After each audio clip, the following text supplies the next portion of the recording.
Bonjour tout le monde. Voilà, aujourd'hui on a encore un exercice sur les probabilités. Et voilà, on a une urne qui contient 12 boules numérotées de 1 à 12. L'expérience consiste en fait à tirer successivement deux boules, c'est-à-dire l'une après l'autre, mais avec remise aussi. Donc là, on a indiqué que à chaque fois qu'on tire une boule, on doit en fait la remettre dans l'urne, etc. La première question que je vois ici, donc, la question A, quelle est la probabilité que la somme des numéros vaut 12? Puis là, on va voir aussi comment faire ça. Alors, on y va. Donc, la question A, quelle est la probabilité en fait si que la somme des deux numéros, donc c'est 1, 2, 4, 5, 6, 7, 8. Et là, on a ici 12. Puis, ben voilà, ce sont les valeurs, en fait, c'est des jetons. Mais en même temps, en fait, si on va commencer, ça c'est le premier jeton, hein. Et je commence aussi le deuxième jeton, ça fait si il va prendre les valeurs, 1, 2, 3, 4. Donc là, en fait, si ça c'est notre premier tirage, non? Ça c'est en fait si notre premier tirage. Et ça, ce que je vois ici, c'est le deuxième tirage. Et maintenant, nous voulons savoir en fait, si c'est exactement dans quelles conditions on aura en fait ici la somme est égale à 12.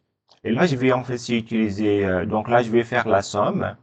Vous voyez ici, donc là, j'ai ici 11 plus 1, c'est-à-dire en fait, si ça c'est 11 et ça c'est 1, etc. Ça nous donne ici 12. 10 plus 2.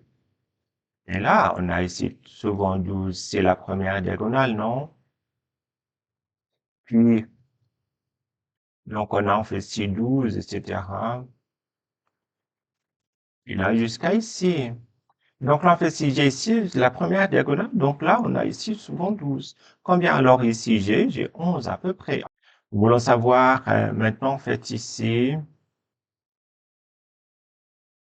Et donc là, nous voulons calculer, en fait, ici, quelle est la probabilité que S est égal à 12, non? Et là est égal à combien? C'est égal à 11. Mais sur combien alors? C'est sur 12 fois 12.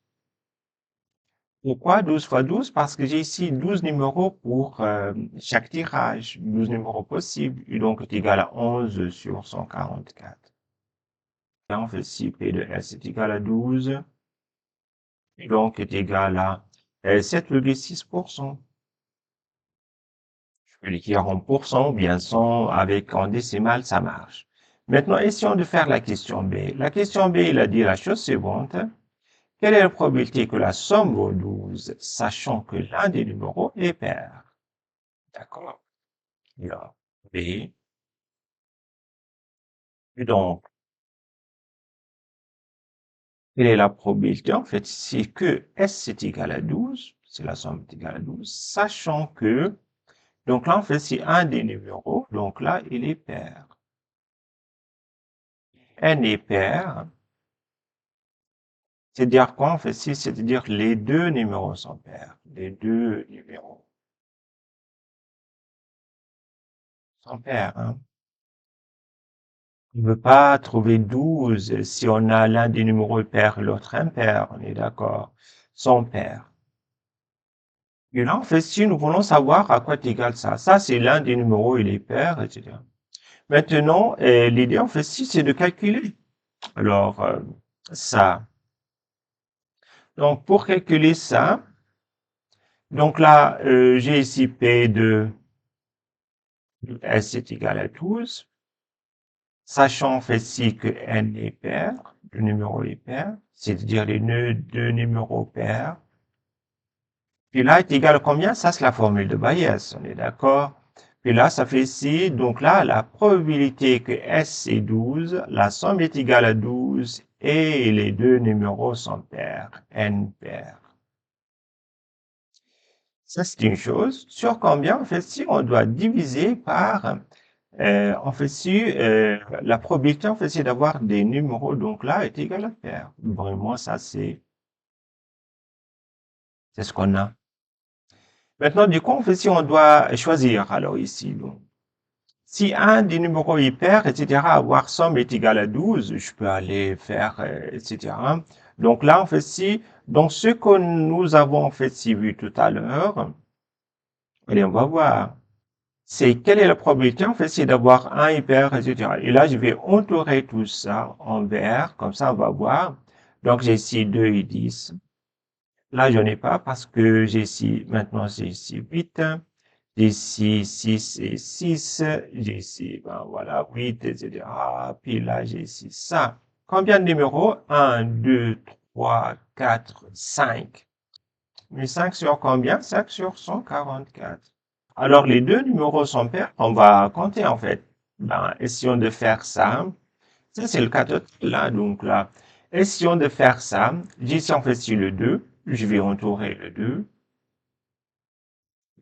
Et donc là, en fait, si ça, c'est les deux numéros sans pair. J'ai ici 2, etc.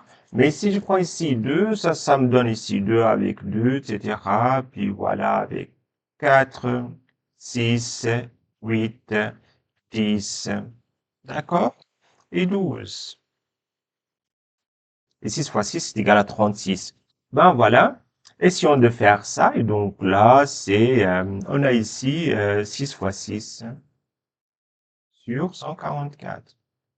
Et là, égal à combien? Alors, donc là, j'ai ici la probabilité. En fait, si S est égal à 12, puis là, N est égal à R, et là, en fait, c'est égal à combien? Est égal à 5 sur 144, et le tout sur 36 sur 144. Et là, vous savez, est égal à 5 sur 36, 13 et 9, etc.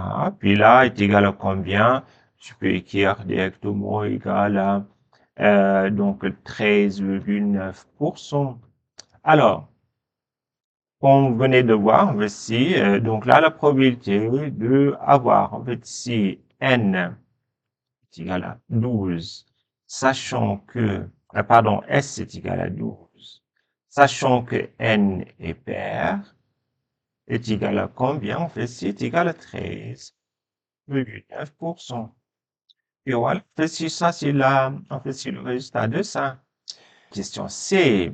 Quelle est la probabilité de tirer un numéro supérieur à 6, sachant que la somme est inférieure à 9? Donc là, on va tirer un numéro qui est supérieur à 6, sachant que, en fait, si donc là, en fait, si la somme était inférieure à 9.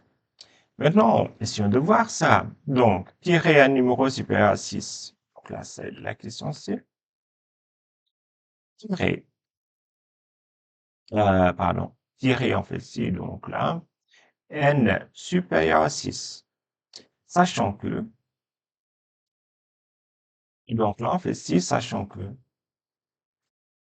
voyez, on fait si je suis très vigilant, on fait si pour les probabilités conditionnelles, sachant on fait si que S est inférieur à 9. Et là, on fait si nous voulons savoir S inférieur à 9, et j'ai tiré 6. Alors ici, vous voyez bien, on fait si, donc là, la somme, ça doit être quoi? Alors ici, cette somme-là. Donc, si je tire aussi un numéro supérieur à 6, je dois tirer en fait c'est quoi? N supérieur à 6. C'est-à-dire, je dois tirer en fait c'est quoi? Ça fait 6, 7, 8, etc. 9, etc. 10, etc. Ta, ta, ta, ta. 11, 12, non? Puis, maintenant, on fait si, sachant en fait c'est que S inférieur à 9, qu'est-ce que ça veut dire en fait si S inférieur à 9? S, et donc là, on fait si inférieur à 9, c'est-à-dire si S est égal à combien? Est égal à 2 ou bien 3, 4, 5, 6, 7, 8, 9, etc. Ben voilà, on fait 6, 7, 8, etc. Je m'arrête en 8, etc. Donc ça fait ici 2, 3, 4, 5, 6, 7 et 8. Puis là, en fait, si nous voulons savoir, en fait, c'est comment résoudre un tel problème, alors aussi. Donc là, je vais écrire d'une manière, donc là, la formule, c'est la suivante, alors. Donc, j'ai une probabilité, en fait, de tirer, en fait, si n supérieur à 6, sachant que la somme S est inférieure à 9. Et donc là est égal à combien? Est égal à la probabilité que n supérieur à 6 et s inférieur à 9. Et là, sur le tableau, on peut directement trouver ça. Sur combien, en fait, ici, c'est avoir aussi la probabilité que S est inférieur à 9. Puis, c'est ça, en fait, c'est qu'est-ce qu'on va chercher. Donc, la N supérieur à 6, S inférieur à 9, et puis voilà. Puis là, on verra, en fait, si de quoi s'agit-il, etc. Et si on maintenant, en fait, c'est d'aller plus loin, donc revenir vers le tableau qu'on a fait, S supérieur à 6, d'accord, et somme inférieure à 9. Donc là, j'ai ici, je vais remplir ici, c'est-à-dire à partir de 8. Hein, donc là, voyez, en fait, ici, donc là, ça c'est 8. Ça c'est 7 plus 1, et donc là, c'est 8. Hein. Et donc là, je peux aller, en fait, si ça c'est la somme est égale à 8, hein, c'est la diagonale, 8. Puis, et donc là, en fait, si ça c'est supérieur à 6, et donc là, ça c'est la somme inférieure à 9, et un des numéros, en fait, s'il est supérieur à 6, c'est-à-dire égal à 7. Ben voilà, en fait, si les seuls numéros qu'on a ici, c'est le 8 qui est là, parce qu'on a tiré, c'est 7 et 1. Puis de l'autre côté, on fait si 1 et 7. Et donc là, j'ai ici 2. On n'a pas d'autre. Hein. Et donc là, en fait, si la somme est égale à 8, etc., même si vous prenez, en fait, si la somme est égale à 7, c'est ici la somme est égale à 7. Et donc là, maintenant, on n'a pas un numéro, ça c'est 7. Hein. Et donc là, on n'a pas ici, et donc là, un numéro qui est supérieur à 6. Hein. Donc c'est 6, 7, ok, mais elle n'est pas, en fait, si j'ai ici 6, ce n'est pas supérieur à 6. Et donc là, je ne peux pas le prendre. Les seules valeurs qu'on a ici sont ce 8 que j'ai ici et ce 8 que j'ai ici. Et là, ça fait ici deux valeurs sur 144. Maintenant, je vais aller directement, aller alors voir ici. Donc, ça est égal à combien? Est égal à 2 sur 144, non? 2 sur 144. Maintenant, en fait, si je veux savoir quelle est la probabilité, en fait, c'est d'avoir, en fait, des sommes inférieures à 9. Et les sommes inférieures à 9, je reviens vers le tableau, puis voilà, vous allez voir. Inférieures à 9 sont tous ça, en fait. C'est toutes cette somme-là, en fait, ils sont inférieures à 9. C'est-à-dire, je vais les entourer en bleu ou bien en rouge, comme ça, vous allez voir. Et donc là, c'est toute cette partie qui donne une somme inférieure à 9. Maintenant, ça fait ici combien? Ça fait ici 2, 3, 4 est égal à 5, 6, etc. Et tout ça. Alors, ça me donne ici combien alors? J'ai ici, en fait, ici combien? Je peux compter alors. Donc là, on a trouvé 28. Donc là, on a tout simplement fait ici compter ça. Et donc là, ça fait ici 28 sur 144.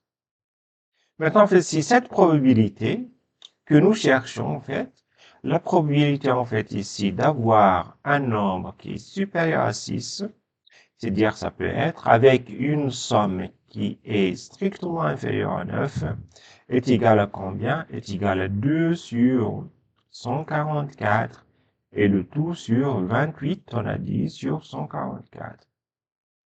Et là, égal à combien? Est égal à 2 sur 28 et puis est égal à 1 sur 14. Ça me donne en fait ici que cette probabilité-là est égale à 7,1%.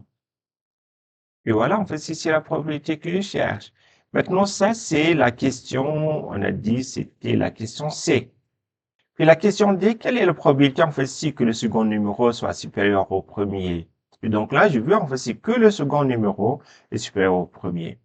Ben voilà, je vais aller directement ici. Donc là, D. Donc là, en fait, si, quelle est la probabilité, en fait, si que le second numéro, c'est-à-dire N2, elle est supérieure à N1. Et là, vous allez voir, en fait, si, donc là, on va trouver un petit triangle, etc. Puis, on verra, en fait, si, donc là, elle est supérieure à 2, puis supérieure au premier, etc.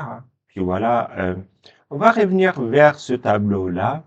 Donc là, vous voyez en fait c'est l'utilité de ce tableau. Donc là, vraiment, c'est très important, c'est primordial en fait si d'utiliser des tableaux comme ça pendant un examen. Alors, je prends ici l'orange. Puis, quelle est la probabilité en fait si le second? Ça, on a dit c'est deuxième tirage. Deuxième tirage, il est plus grand que le premier tirage. Par exemple, ici, si vous voyez, et donc là, je commence par ici, hein, donc là. Ici, le premier, etc., qui est, le premier tirage, c'est 2, deuxième, en fait, c'est premier tirage 1, deuxième, c'est 2, non? C'est 2. Donc, ici, la somme est égale à 3. Puis là, en fait, si, donc là, ça, c'est le 3, etc. Maintenant, si je vais ici plus loin, donc là, c'est le second, il est plus petit, ça, ils sont égaux, etc. Les deux sont égaux. Alors ici, je vais aller un tout petit peu plus loin. Et là, en fait, si par exemple, je vois ici, j'ai ici 3, 2, alors je le prends. Vous voyez ça? Donc là, j'ai ici 3, 2, etc. Et j'ai pris ici cette valeur. Je peux pas prendre ici celui-là, ça me donne ici 6, c'est la même chose. Alors, je prends ça. Puis là, du coup, je fais des escaliers comme ça. Vous voyez, en fait, si avec ces outils visuels, vous êtes capable, en fait, si de résoudre, en fait, si ce problème tranquillement. Ben voilà, en fait, si je vais aller encore ici, puis voilà, puis ben voilà, en fait, si je peux pas aller plus loin que ça. Maintenant, on a commencé en fait ici 3, et là, ça me donne ici, ça fait ici combien de valeurs? Alors, ça me donne ici tous ces valeurs-là, non? Et donc là, je vais tout, etc. Tous les, toutes ces valeurs que j'ai ici, donc là, je vais les compter alors. Ben voilà, en fait, si vous allez me dire, mais bon, ça fait trop de choses à compter, hein. Alors, je vais compter ça. Je vais commencer ici 1, ça fait ici 1 plus 2 plus 3 plus 4 plus 5, etc. Jusqu'au dernier, ça fait ici combien? J'ai ici 1, 2, 3, 4, 5, 6, 7, 8, 9, 10. Alors, je vais compter de 1 jusqu'à 10. Alors ici, donc là, je vais aller directement, en fait, ici, de 1 jusqu'à 10. Puis donc, ça me donne ici, donc là, N2. Et donc là, on fait ici N2 supérieur à 1. Donc là, j'ai ici combien? J'ai ici 1 plus, etc., plus 2, plus 3, plus, etc., jusqu'à 10, non? Et le tout, je vais diviser tout ça par le nombre total qui est 144. Mais ça est égal à combien alors ici? Donc là, combien j'ai dû, en fait, ici, le numéro, j'ai ici 10. 10 fois 1 plus 10. Le tout divisé par 2. Donc là, je divise ici par 144. Et là, je trouve ici ce que je cherche. Ça fait ici 5 fois 11, 55. Sur combien? Sur 144. Alors, je vais directement, en fait, ici faire probabilité que N2 supérieur à N1 égale à combien? Alors ici, donc là, c'est égal à 55 sur 144, c'est égal à 0,38. Et donc là, c'est égal à 38,2%. Il faut aussi savoir aussi comment modéliser. Comment modéliser, en fait, c'est le problème. Modéliser le problème. Euh, le problème. Là, en fait, si vous voyez, en fait, si vous êtes libre, hein, donc là, vous pouvez utiliser des tableaux. On n'a pas encore vu, en fait, si les tableaux de contingence, etc. Mais on verra, en fait, si donc là, vous pouvez utiliser les tableaux. Vous pouvez aussi utiliser, en fait, si, donc, quoi, la diagramme de Venn.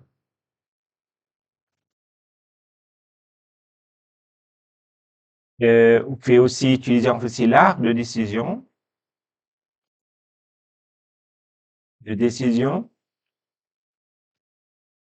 Mais il faut pas se limiter là. Donc là, en fait, il faut utiliser tout le moins, en fait, si possible, en fait, si pour modéliser ça et voir les choses d'une manière, en quelque sorte, graphique. Et puis la deuxième des choses, en fait, si faites attention, vraiment un grand attention, en fait, si pour une chose. C'est qu'en fait, si, donc là, la première des choses, euh, parfois, en fait, si, ou bien, en général,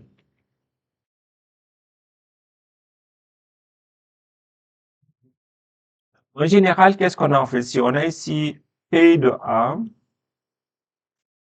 est égal à 1 moins P de A bar, ou bien P de A bar est égal à 1 moins P de A. Une fois dans l'équation, en fait, si, qu'est-ce qui se passe? On vous demande, en fait, si à quoi est égal P de A. Vous calculez à quoi est égal P de A bar. Et donc là, on fait ci, là, directement. Et deuxième, l'autre chose aussi, c'est de faire attention, en fait, si, lorsqu'on dit sachant. Sachant, ou bien on dit, on fait si, etc., des trucs comme ça. Faites attention. Et donc là, c'est conditionnel, hein. Conditionnel. Si on a quelque chose, on fait si une question, on fait si conditionnelle, alors ici, donc là, tout simplement, on fait si aller vers bias. C'est-à-dire quoi? On fait si P de A, etc., sachant B est égal à P de A, P de A et B, hein, attention, donc là, P de A et B, pardon, puis sur P de B. Puis, donc là, on fait ici la troisième des choses. Parfois, on a ici les lois binomiales. Si j'essaie ici la loi binomiale, alors ça me donne ici un nombre n égal, je sais pas combien, une probabilité p égale. Puis, qu'est-ce qu'on a encore? On va vous donner, on fait ici, donc là, un nombre de succès. Et donc là, on fait ici k succès. Et donc là, n'oubliez pas, on fait ici d'aller directement, en fait, ici vers, ben voilà, on fait ici, P, c'est la loi binomiale, P de x est égal à K, et là, directement, est égal à CKN. Ça, c'est la probabilité de succès, en fait, ici. Donc là, c'est P puissance K fois 1, la probabilité complémentaire. 1 moins P, en fait, c'est puissance N moins K. Normalement, si vous faites attention, ici, point là, donc là, en fait, si vous, en fait, si vous modélisez avec des arbres, etc., vous essayez, en fait, de voir graphiquement de quoi s'agit-il. Et puis, avec ça, en fait, si vous faites attention, en fait, si pour ces choses-là, attention, ça, vraiment, sachant, si, etc., ça, c'est conditionnel, hein. Donc là, c'est aller directement vers bias. Et bias, c'est ça. Et donc là, c'est le P de B, hein. Puis en fait, si donc là, et à la fin, en général, à la fin, on vous pose la question où on peut utiliser la loi binomiale. Et voilà, en fait, si on a fait attention à tout ça, puis avec un peu d'exercice, etc., et là, normalement, tout va bien, vous allez réussir cet examen. En fait, en tout cas, je parle de ce problème maintenant. Donc voilà, en fait, si dans notre chaîne, il y en a plusieurs aussi, donc la vidéo sur l'étude de fonctions, géométrie analytique. On a ici des problèmes d'optimisation. Et puis, on a aussi, donc là, des problèmes aussi, donc là, de probabilité. Mais aussi, on a aussi, donc là, aussi, donc là, des vidéos sur le programme, la HEC Lausanne, etc. Afin aussi, donc là, nous travaillons avec les étudiants de la HEC, les étudiants de l'EPFL, etc. Si vous avez des questions, bien quoi que ce soit, si vous voyez qu'il y a quelque chose qui ne va pas, qui ne colle pas, vous pouvez toujours me contacter et là, on va le voir ensemble. Merci infiniment et très belle journée et bon courage pour les révisions. Au revoir.